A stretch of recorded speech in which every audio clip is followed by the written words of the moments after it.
好，欢迎回到节目现场。我们刚才讲到说，对岸的93阅兵哦，我们真的是不能像这个鸵鸟一样哦，好像蒙着都不看。其实人家精锐进出的武器哦，还是要知己知彼。好，我们就看到美国这边当然也有关注哦，他们关注的这个93中国阅兵哦，但是这个美国防长哦赫格塞斯就说了，美国国防部有关注这个仪式哦，但是美国不寻求和中国大陆发生冲突。那美国的任务是要保障自己的战略计划。那美国的防长哦，他其实呢也有说，川普已经要求五角大厦要重建军队来恢复对中俄的威慑力。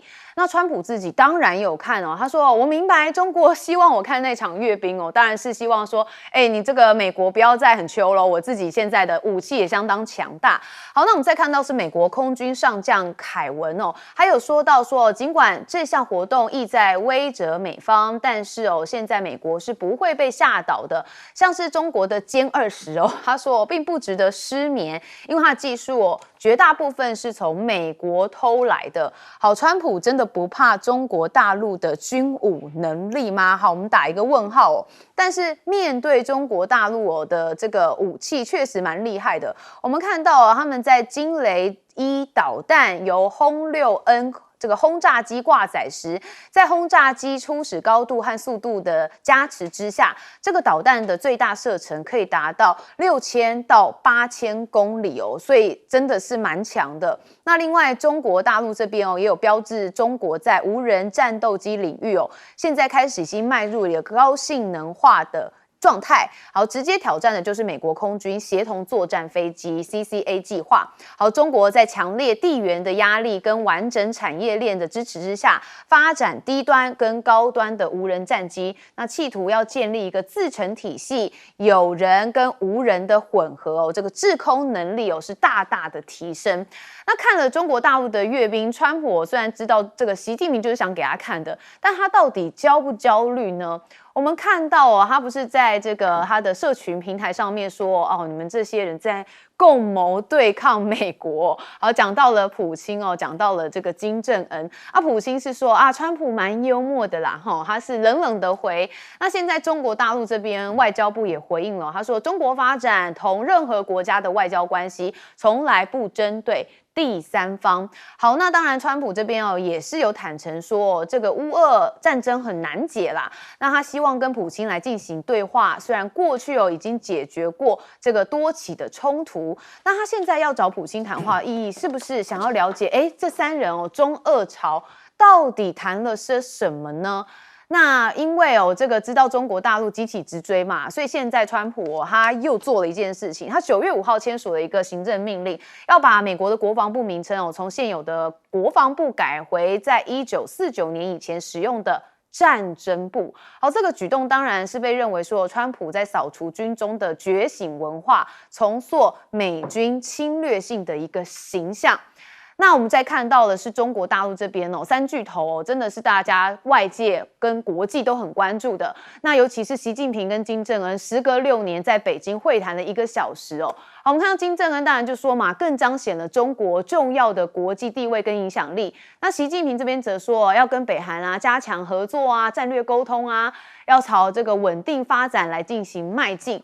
不过韩媒则说这个金正恩跟习近平的互动相当密切趁美中矛盾的时候来恢复一下这个北韩跟中国大陆的关系所以这个可能有一些战略上面的这个节奏。那金正恩见完普京之后，还有跟这个习近平见面嘛？那习金会也认为说，这是重申铁血友谊来抗美这整个抗美的这个势力跟这个结盟好像已经成型了所以中国大陆的外交部也说，这次会谈对于中朝两国的意义重大。中方盼进一步的跟北韩就传统友好的伙伴关系持续发展，所以要迈向的是两国关系正常化。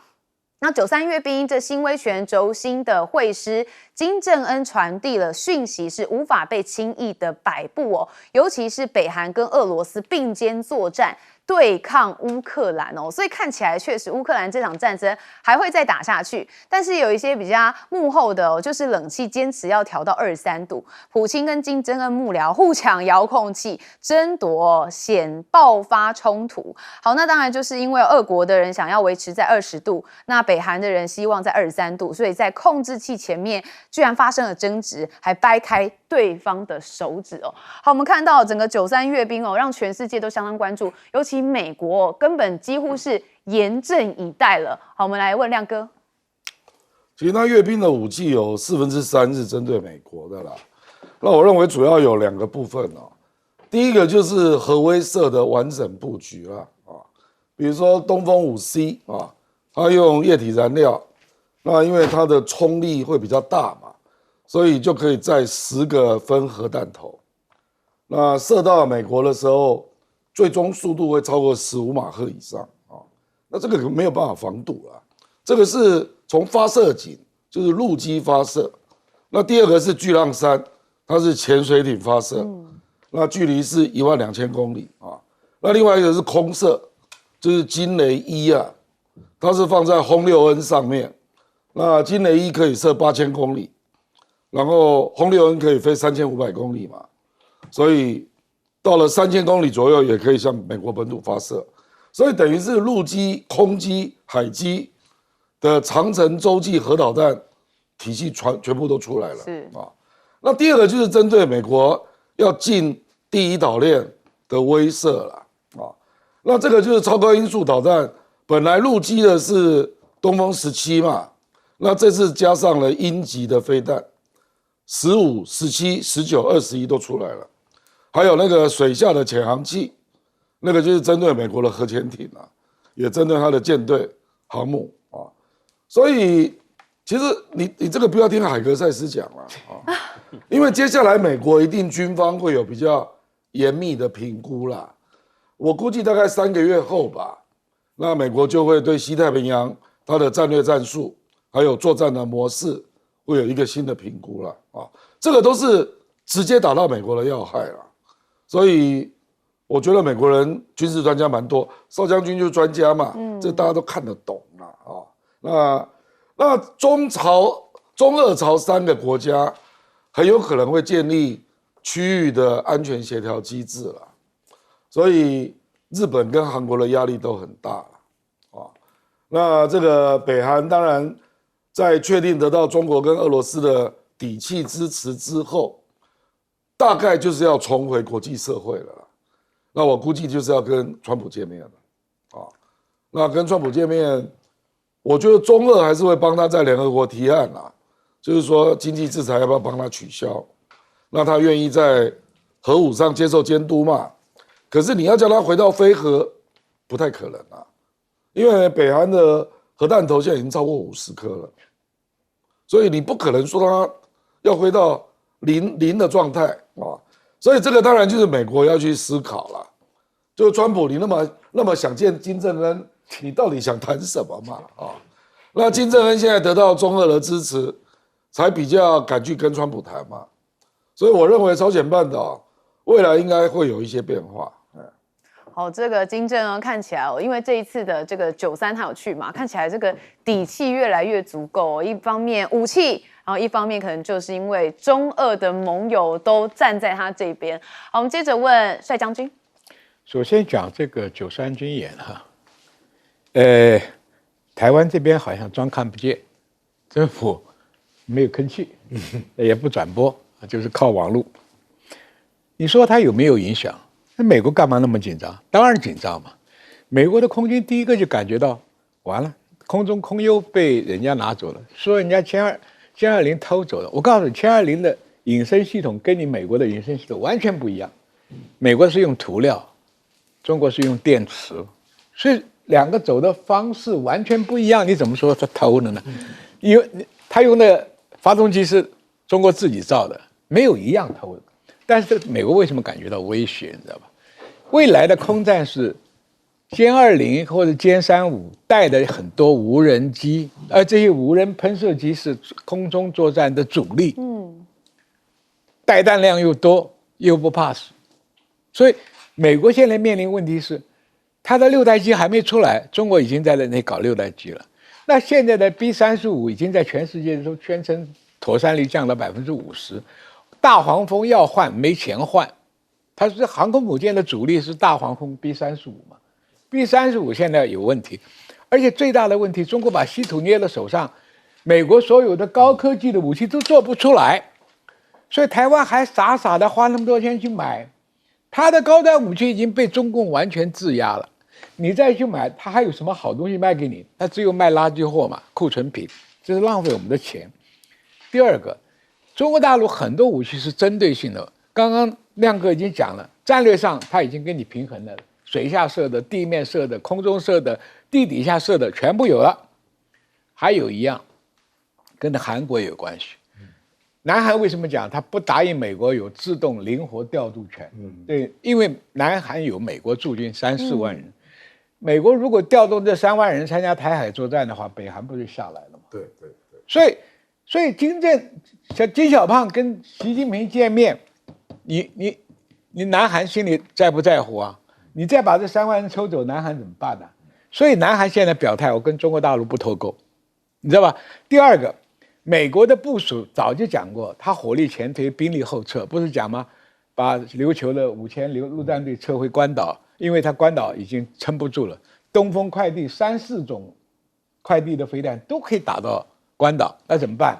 他就把提风飞弹啦，这个战斧飞弹呢放在日本的离岛、台湾的石垣岛，一直到菲律宾东部的吕宋岛，他拿这个火力包围。他不是第二个，他最大的支撑能力是美国的潜舰在台湾台东海岸打战斧飞弹来攻击。它的主力是这个潜舰呢，因为在吕宋岛那个很少量的提风飞弹的威力很小，战斧飞弹很容易被大陆拦截，它只有0.8马赫。对，那现在为了对付美国的潜舰，它是搞出一个水下的这个无人艇，那是加长版的大鱼雷啊，它还有自动导向，那就让你台东外海的马里安纳海沟里面所有的美国潜舰。你没有办法生存了。它这个武器是针对你的，针对美国驻日本的军队、韩国的美军基地跟菲律宾。中国大陆还发展一种长剑1000，它是超低空飞行的，地球是圆的，它在飞的时候你看不到它，你看到它，它已经在你头上了。这个玩意是专门打你，不管是地面的目标，这个海上的目标，你美国在这个菲律宾、在日本、在韩国所有的基地，它都可以打得到。所以它每一样武器是针对克制你的部署，所以美国看的它一定要调整部署，但是调整部署没有用啊，因为你船造不出来，没有船坞，你要搞高级超音速飞弹，你没有稀土，所以他很悲观了。那个美国空军司令、海军司令都调整部署有什么用？你没家伙，当初我们抗日战争为死那么多，家伙少啊，是一样的道理嘛。对，只有台湾鸵鸟埋沙没看见。对，93军人节跟我没关系，你埋吧。好，我们接着问崇安教授。川普这一次他讲说你们在密谋反美他心里其实五味杂陈，因为他一直认为他不是像拜登那样子用意识形态在划分你我，他觉得他可以跟这些独裁者是好朋友，用利益来分。所以他说你们在干嘛？我前阵子才跟普丁见面呢，你看阿拉斯加有多欢迎他，结果现在你们三巨头合在一起同框，人家也有邀请他去啊。对，别忘了他自己不去，他不能去啊。别忘了还有伊朗总统裴泽斯基安，这个也是非常有这个争议性的，是，而且跟美国也是梁子结大的哈。那这四个人加起来，西方媒体说这个叫什么？叫动荡联盟，叫 CRINK 啊，这四个国家，荧幕上就有照三个，他们都不照伊朗啊，伊朗总统也在那啊。所以叫 CRINK， 人家说动荡联盟，所以那个西方有个媒体，一个智库叫 Freedom House 自由之家，他说这26个国家，这是参加26个阅兵的国家，只有一个是民主国家，其他不是部分民主，就是不民主国家。简单讲，就是跟美国完全倒着走的国家都去参加了这次的阅兵，所以等下说这是什么反西方联盟的大集合。中国办了一个大的 party 然后呢，展现给反美反美国这种意识形态、西方民主的大集合。好，那重点来，有人说那这为什么？因为你比较2015年也有阅兵，那时候习刚上任，为了抓紧军权，他办了一次93阅兵，那时候邀请30几个国家啊，韩国总统那时候也去啦，朴槿惠也去啦，那时候还有意大利、法国，他们派了大使去啊，加拿大跟美国那时候是驻中的，意大利跟法国是派外长去，加拿大跟美国是派那个中国大使去，驻中大使去，所以那个时候没有那么样子的感觉，所以有人说都是因为普丁，普丁这次去了，所以西方国家全部都要反他，所以都不去。问题是，普丁去了阿拉斯加，美国人也接见他，也欢迎他，所以这一次非常有趣的这个现象，就是大家就说，这个西方跟反西方的一个很明确的分水岭就出现了。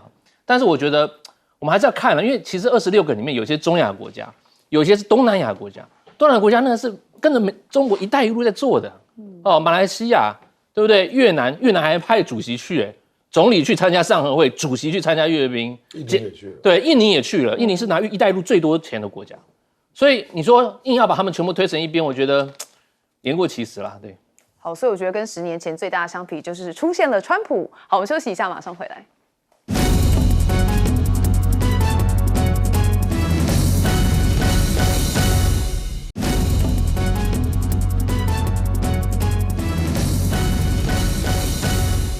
好，我们刚才讲到川普嘛，好，川普最近在白宫被问到了一件事情，又发脾气了。我们先带大家来看一下。You've expressed many times your frustration and disappointment with Putin, but there's no action since you took your office. Don't you worry that? How do you know there's no action? But don't you worry? Wait. What actions did you have you taken? I'm with Polish radio. Okay. How do you know there's no action? Would you say that putting secondary sanctions on India, the largest purchaser outside of China, they're almost equal? Would you say there was no action? That cost hundreds of billions of dollars to Russia. You call that no action? 好，看到普京大概是个关键词但后来他又讲到印度的部分。好，所以我们就来看看这印度的部分是他订购了180架光辉战机不过美制引擎却只给2台，现在连1架都还没有交付所以目前呢，这印度在2021年订购的，到现在都还没有交付。所以我们也看到印度现在也做了一些举措嘛，因为他们在外交上跟美国比较互杠，那是现在在民生上面的议题呢，这个印度的日用品更便宜，税率从18%降到5%希望能够嘉惠大众。好，那印度总理莫迪发文强调说，税改的目标其实就是为了让民众的生活负担更加的轻松。好，那印度刺激了内需调降了消费税。那莫迪也喊说，我们要迈向全球晶片创新重镇所以看出来他现在也希望能够提振这个内部的经济。那川普我们还是想要问问他，是不是真的跟大家都很容易闹不和呢？好，他是要找回面子吗？因为川普有一个科技晚宴有一个亮点，也就是这个祖克伯热卖时刻CNN 就报道说，他在被川普追问英国言论自由议题的时候，不小心脱口说抱歉我还没有准备好，结果全场哗笑好，那当然这个川普也就接下去说这是你政治生涯的开始，就祖克伯马上说不是的这不想要当政治人物太辛苦了。好，那我们也看到这个科技大家都在这个灌溉满京城结果大家就说私人独憔悴，不是伊人是私人，为什么呢？马斯克缺席了好，马斯克不是昔日川普的妈吉吗？好，说这个亚马逊主管也没有亚马逊主管，也没有他昔日的密友这个马斯克。那特斯拉就发声明说马斯克其实有受邀，但是不克出席。那另外川普也放话说相当可观的半导体关税快来了。那川普也强调说不是非常高，但算是相当可观的关税。那要问问这关税拿到很多，但是美国的经济一样惨现在看到30年首见，各国央行黄金持有量已经超车美债，金价冲$4000，恐怕就指日可待了。所以黄金正在取代美国的国债吗？那我们也在看到美国内部有个状况是，这个领失业金的人数已经增到了23.7万人，是2个月以来的最高所以经济很惨。那企业抢在关税上路之前赶快进货。美国7月的贸易逆差扩大至4个月以来的最高哦。好，所以现在整个川普的美国，好，到底是不是川普想要的样子哦？好，我们先问亮哥。其实美国现在有越来越多人在认为川普这个关税明年就不一定撑得下去了啦。因为像这个美国那个3大卖场，他已经在讲说它的价格第3季就会反映出来了，那第4季还会再加，还有明年第3季、第1季了啊。就是说你去想象嘛，物价慢慢往上啊，那老百姓的所得并没有增加啊，有增加的是那个大而美那些有钱人啊。是啊，那美国的一般的民众怎么办？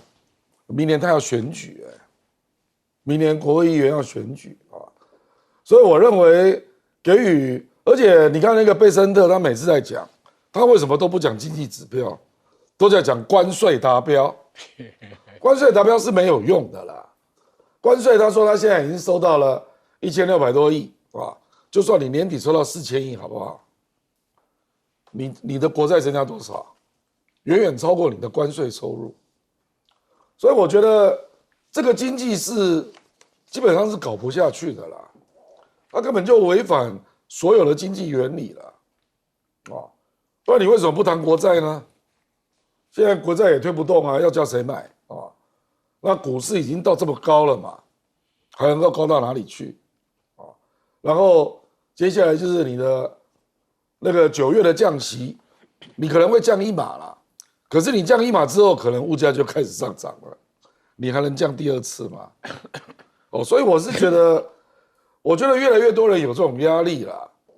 所以有人在讲说，川普不是上诉法院说他违宪，那他要交给最高法院嘛，对不对？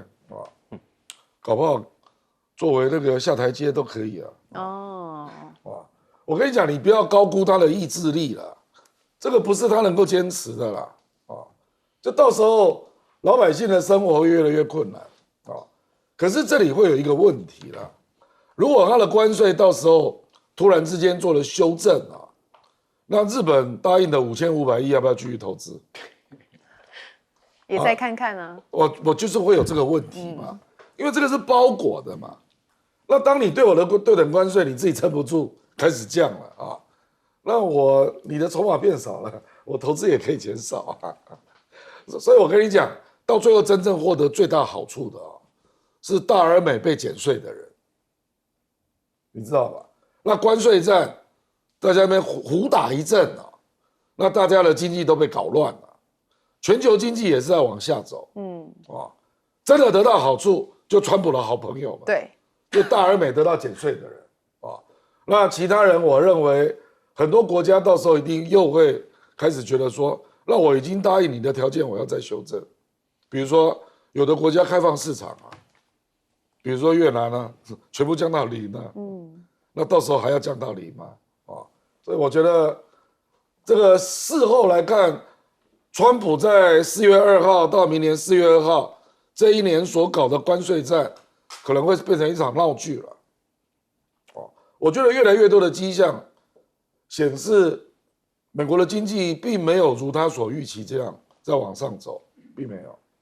好，我个人也认为关税蛮像是违反人性的一种政策啦。不过真的是川友友们真的是越来越有钱，蛮多人是这样感觉的。好，崇涵教授，印度跟川普的关系这么糟，展现在这次莫迪去了上合会，可是他没有去阅兵，非常有趣因为一直到8月18，王毅到了印度在谈边界问题的时候，都还没确定莫迪要不要去阅兵。那上回我们知道是因为川普说你买俄国石油，又这个你们东西都骂印度骂了一顿，然后莫迪说我去上合会谈经济多一点。但是我觉得阅兵莫迪不去是有他的一些考量，当然包含说你在那边看中国的武器，中印边界问题还没解决，而且还有很多方方面面。这一点坎贝尔在9月4号，美东9月4号，台湾今天的时间在 Foreign Affairs 发了一篇文章，他认为川普你不要笨到把印度跟中国压在一起，不要把印度从我们身边拉走，因为其实拜登的时候他们抓印度抓得很紧，坎贝尔一开始就讲了，他说其实过去美印其实没有那么糟哦，特别是现在小布希跟那时候的前总理辛格签了民用核子协议的这个合作，哦，你更不用讲拜登跟莫迪签了一堆有关 AI 跟新能源的合作，哦，所以这个坎贝尔就开始，因为坎贝尔他已经退休了下来了嘛，他自己现在弄智库，所以他特别讲说，川普你不要再步上之前的后尘哦。当然他讲后尘是说拜登把这个中俄拉在一起，他当然这样反过来同样逻辑，你川普你不要笨到把中印拉在一起。川普会说你代表民主党，其实他就是民主党，因为他是印太沙皇，他是拜登下面的印太沙皇。他说美印有几个，他有5个合作的指标啦，5个合作的我们讲 pillar 角度。第一个说，他们你可以做一个10年度的这个所谓的合作计划，从什么 AI 啊、清洁能源啊、半导体啊、生化啊，甚至原子啊、电脑这个超级电脑都可以合作。第二个 Apple 也经济合作。你看，经济合作是我们美印可以合作的第2个支柱。那第3个支柱是我们刚才这里面有谈的嘛，发动机嘛，奇异公司跟这个印度斯坦航空公司这个做的这个 J414发动机，我们赶快把它弄好，然后大量量产这个光辉，对，你还欠人家嘛，光辉战机嘛，对不对？啊，第4个支柱是什么？4方会谈。当然，这个印太沙皇最喜欢的就是 Quad， 他说美印的4方会谈是非常重要的。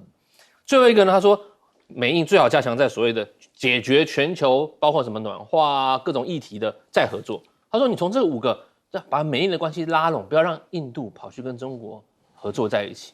我想坎贝尔他这个是当然是苦口婆心啦，但我觉得他知道川普不会听他的哦，川普是最讨厌你们这些民主派的人讲的任何东西，而且是跟苏利文一起写。对，所以这个东西川普呢，我觉得他不会理他。川普反而会更加不想跟印度合作，他会反着做。是，他4方会谈就不去了。对，蔡将军，这个 Kirk Campbell 我认识他科长时候我就认识他，哇，他对亚洲是很了解，是，所以美国经营了几十年，搞个 Quad 出来，就是要赌中国的一带一路在印度洋的这个优势嘛。现在你那个 Quad 做到现在为止也没增加几艘船在，所以印太司令部手上是空的嘛。结果你这样一搞，印度当然他立场会变的啦，但是至少目前这段时间，莫迪跟中国的这个合作是一定有的嘛，因为做生意的都要取代我从哪里进口，我从哪里出口，所以这个问题大态势是没有错的了。现在问题是真的，我是感觉到美国现在已经感觉了，军武科技已经落后中国大陆。当军武科技落后的时候，你的外交跟经济作战就后面没有依靠。当年打开日本市场叫做黑船事件，一条炮舰就把日本人打开了。所以现在的问题，中国大陆利用上合跟这个93呢，2个是互相呼应的。这边做生意开放市场啦，这个投资啦、基础建设啦，什么都可以谈。这边的军武科技，你们也不必怕美国了，你要靠它保护的，你也可以自己改变你的立场，是不是要跟中国不能脱钩，跟美国是有点摇摆？这个效应已经出来了，很明显。所以这个问题就是说，我们不能说台湾装的没看见，这个跟我们都息息相关的。我现在最担心的是什么？美国对台湾现在态度是有什么钱能抓就抓。第一个，关税不会少，对不对？我们的出口受到打击。第二个，它晶片的关税一出，除了我们台积电投资到美国的6个厂还要投资钱以外，台湾还有很多晶片厂在台湾呢，是不是要通通搬回美国？对不对？汽车零件、精密加工业在台湾活不下去，要不要搬美国？这叫挖空你的产业。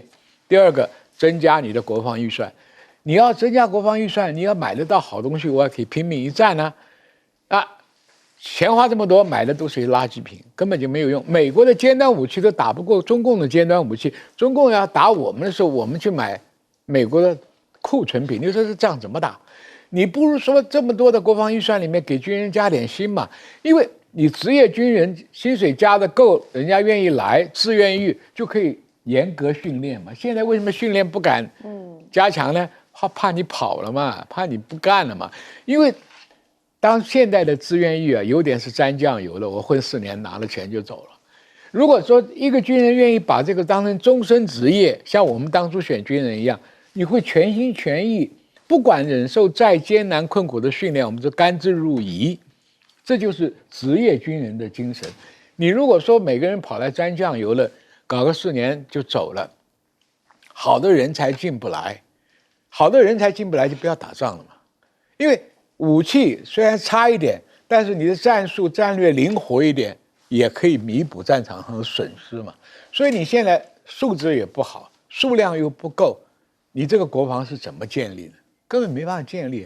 第二个，现在已经看出中国大陆在拼命搞什么非对称作战了，它的武器。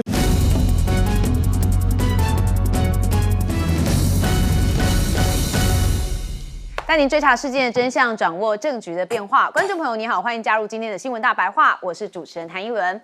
好，今天节目一开始，我们先来介绍今天的特别来宾。首先是退役中将帅化明，主持人好，各位观众大家好。好，以及耶鲁政治学博士郭正亮，大家平安。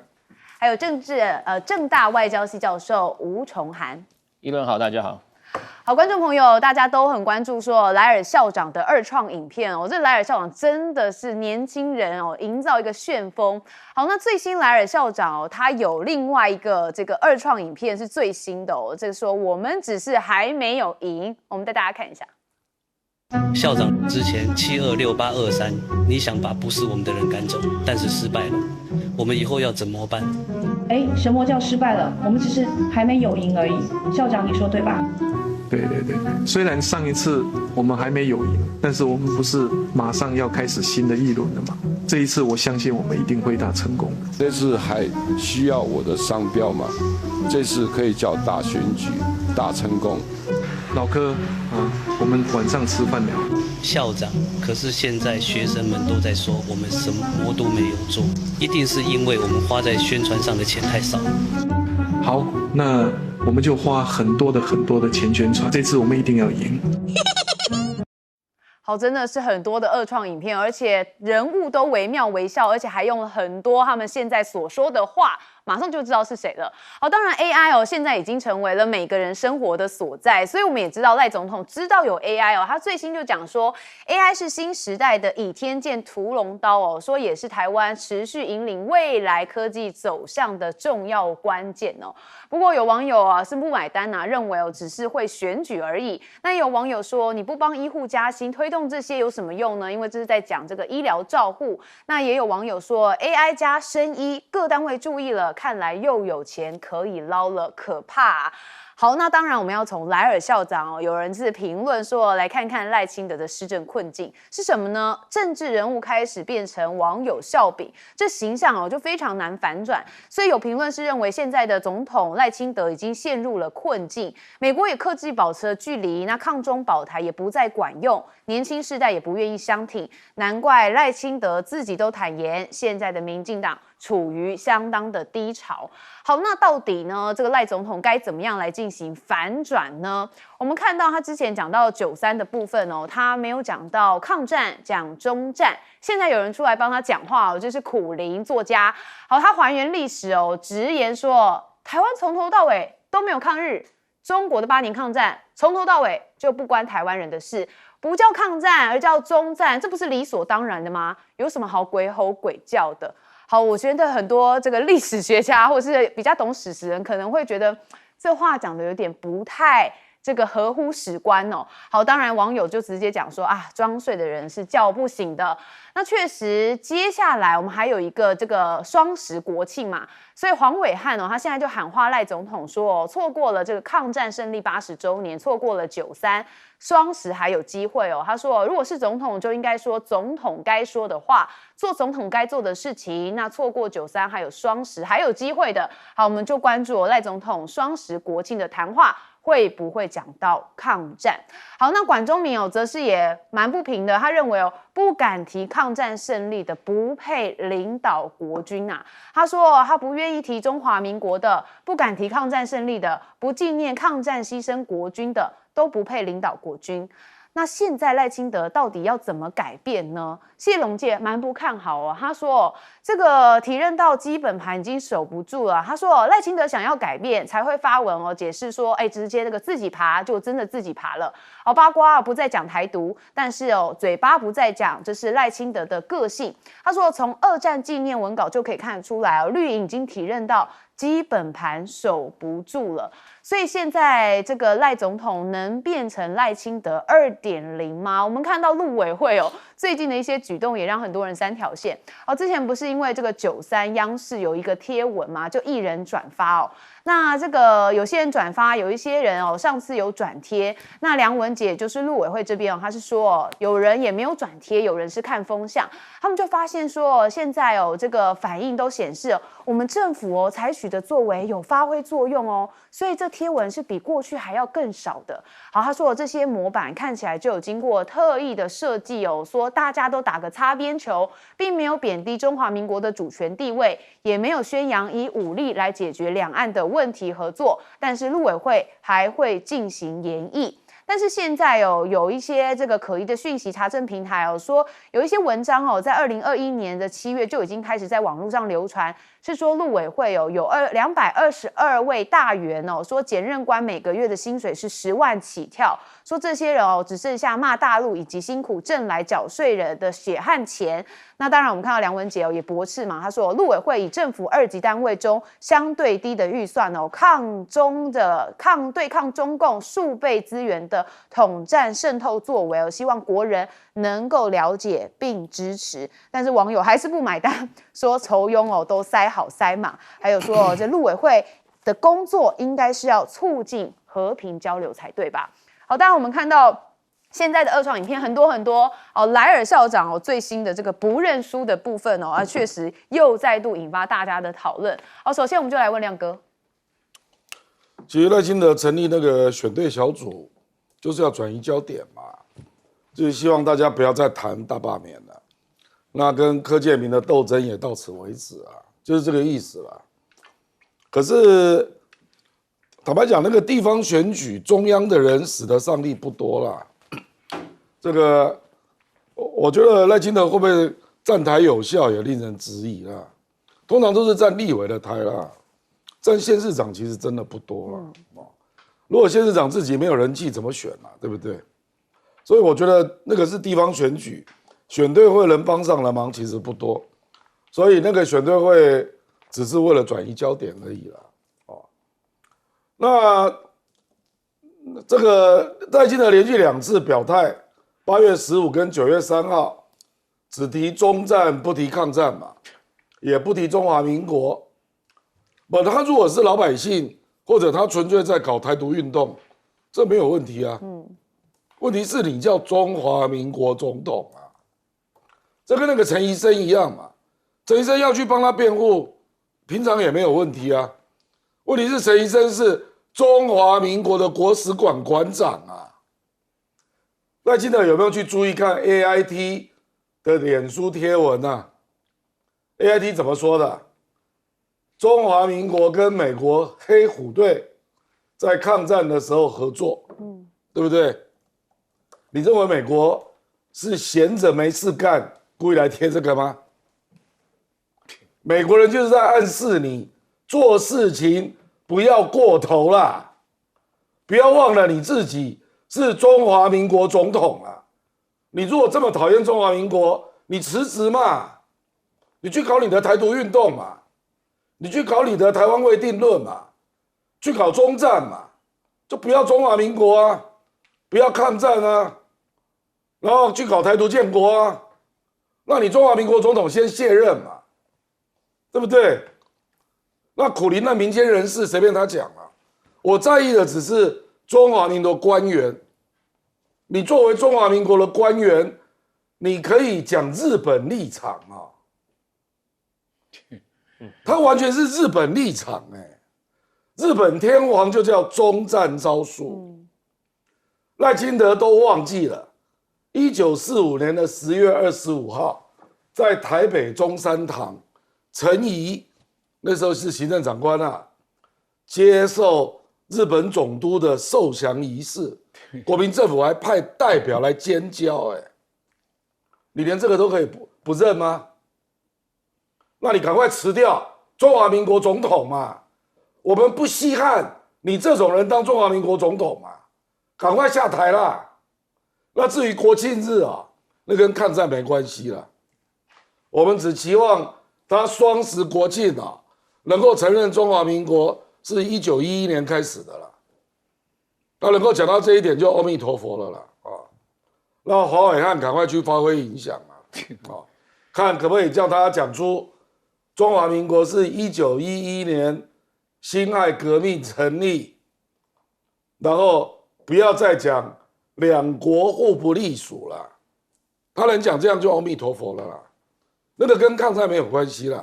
其实我们担心的是他10月25号啦。台湾光复节，对，我认为今年大陆会大做了，因为中国大陆在93阅兵，93阅兵就是军事崛起的意思嘛。那接下来他就要打法律战了，那法律战就是10月25号了，所以不是10月10号了，是10月25号了。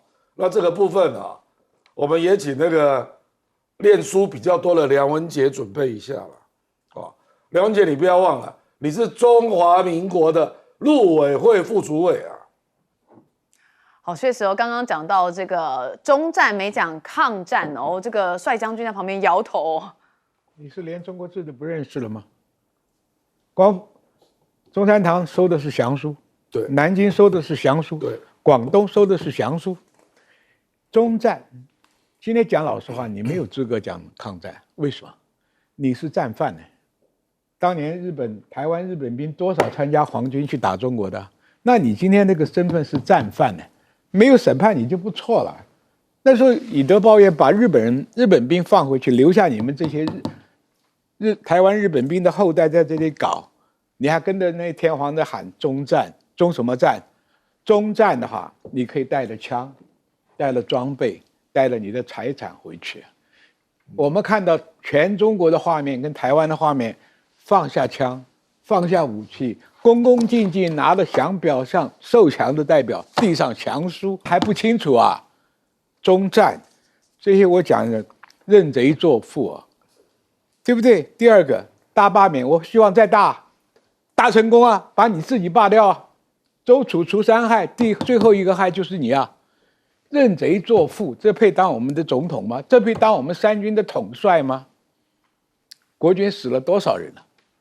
才有中华民国的存在啊！你不承认，你怎么好意思躲在中华民国的壳子下面，在那里搞叛变的？这种真叫很无聊，也很无耻无格。真的，你没有资格当三军统帅。死了350万军人是铁一般的事实，血一般的事实。267个将领死了，谁打的？解放军只有一个死了，所以这个问题你还有什么好存疑的？斑斑血泪可考，文字上也有，事实上记载也有，口述活的人也有，你怎么能够这么荒唐呢？你配当一个总统吗？说谎，耍赖，我觉得赖清德也很痛苦啊，顶着中华民的壳子要搞台独，又不敢光明正大的搞。我赞成葛正亮讲的，你有本事你读嘛。对不对？青鸟黑熊通通去官校去啊！打这个问题真是，连美国人护着你的人都讲了，那是抗战。他还提美国人参加抗战里面的飞虎队的，对不对？那你呢？说你的美国爸爸也讲谎话吗？说得出来吗？无赖。好，真的是大家看到，因为可能蛮多人，尤其是军方的人士，尤其军人，他对于这段历史，我认为说有一点片面的曲解，我当然会心里很不舒服。好，我们接着要问的是崇安教授。我真的觉得赖清德讲成中战，把自己往这个日军那边靠拢，真的是很糟糕啦。日本那个是军国主义，你在 worship 军国主义，那是你们最讨厌的。怎么现在开始在 worship 军国主义，在 worship 天皇的历史呢？你是完全颠倒历史哈！你也让我们这些读过历史的人，真的觉得非常羞愧哈！我还跟大家复习一下历史好了。打这个二战啊，在中国战场牺牲最惨烈的，我想将军比我还清楚。淞沪会战，1937年8月20号，那个是我觉得最残忍、最血腥，我们阵亡最多的70万。我们总共打了8年抗战300多万，光淞沪会战70万。你想想看，那时候养大的小孩，你含辛苦养到15不6岁，你送去淞沪会战3个月全死光。蒋介石那时候发布命令是什么？要征兵30万支护淞沪会战。基本上他赌上了很多的身家，他把所有精锐的部队都送去了淞沪打，空军全部出动，74军、18军全部出动，还有那个时候呢，我们跟德国合作的叫做全德制的机械装甲师，有3个，我们派了2个过去，死了10几万人，连宋子文的私人部队、粤军、川军那些地方部队全部赶去什么淞沪去帮忙，总共3个月死了70万人，这个非常可怕的事情。那当然，大家会觉得那战争是很严肃、很惨烈的，没错。美军的一个交战守则有讲他说，如果你在一个大会战里面，你损失如果达到15到20%，你这时候前进的指挥跟所谓基本的作战会开始失能。如果你的战损超过30%，就会濒临整个军队的临界点所以呢，我们在淞沪会战70万人战损超过已经超过35%，这非常严重的事实。所以我觉得，如果我们说要把这个所有的历史全部摆到一边去完全不学习，我想知道说，如果未来台海发生战争，那我们可能会有像淞沪会战那种大型的、更惨烈的死伤。我觉得赖总统，你就算你否定过去的历史，那你要不要学习一下战争史？要不要把我们过去的战争移到现在是？假如我们未来的发生战争有这么多的战损，造成我们的指挥如果濒临这个所谓崩溃的边缘，我们该怎么办？我们怎么跟老百姓交代？我们该怎么教导老百姓？我们怎么样重振我们的军心？这是非常重要的。当年蒋总统是用空间换取时间呐，中国那么大，可以把日军拖住啊，所以我们战损这么高，可以把它拖了8年。台湾呢？我一直在问这个台湾这个问题。再来就是陆委会这个我觉得他说很多艺人不敢贴这个所谓的这个阅兵坦白讲，很多人都在看大家内行看门道，外行看热闹嘛。大家会看说哇，你排列很整齐，看得像亮哥讲的那个颜值的很高的，对不对？那艺人转贴，你就要开始给他贴标签，就要查他。那请问这是不是一种寒蝉效应呢？如果大家看到这个阅兵不能说话，甚至学者你不让他分析，你甚至让一般老百姓就不敢去看这东西，你说你看了你要处罚，那我想请问，最近有一个很有趣的贴图，它比较各个国家的阅兵它有川普的阅兵，有各国意大利的阅兵每个国家阅兵千奇百怪都有，可是你看人民解放军的阅兵，它的整齐度跟它整个训练，如果你说知己知彼，百战不殆，你应该是用这个东西来教导人民说，如果未来真的两岸发生冲突的时候，你看对岸的军队是这样子在阅兵，看我们的军队该怎么做，这个才是我觉得陆委会麻烦你不要做寒蝉效应，我觉得寒蝉效应是非常非常可怕的事情。好，必须说，就是因为两岸之间不管是中华人民共和国或中华民国，就是因为两岸之间的关系实在太敏感了，所以任何事情跟历史有关其实都还是要研究的考证。好，我们休息一下，马上回来。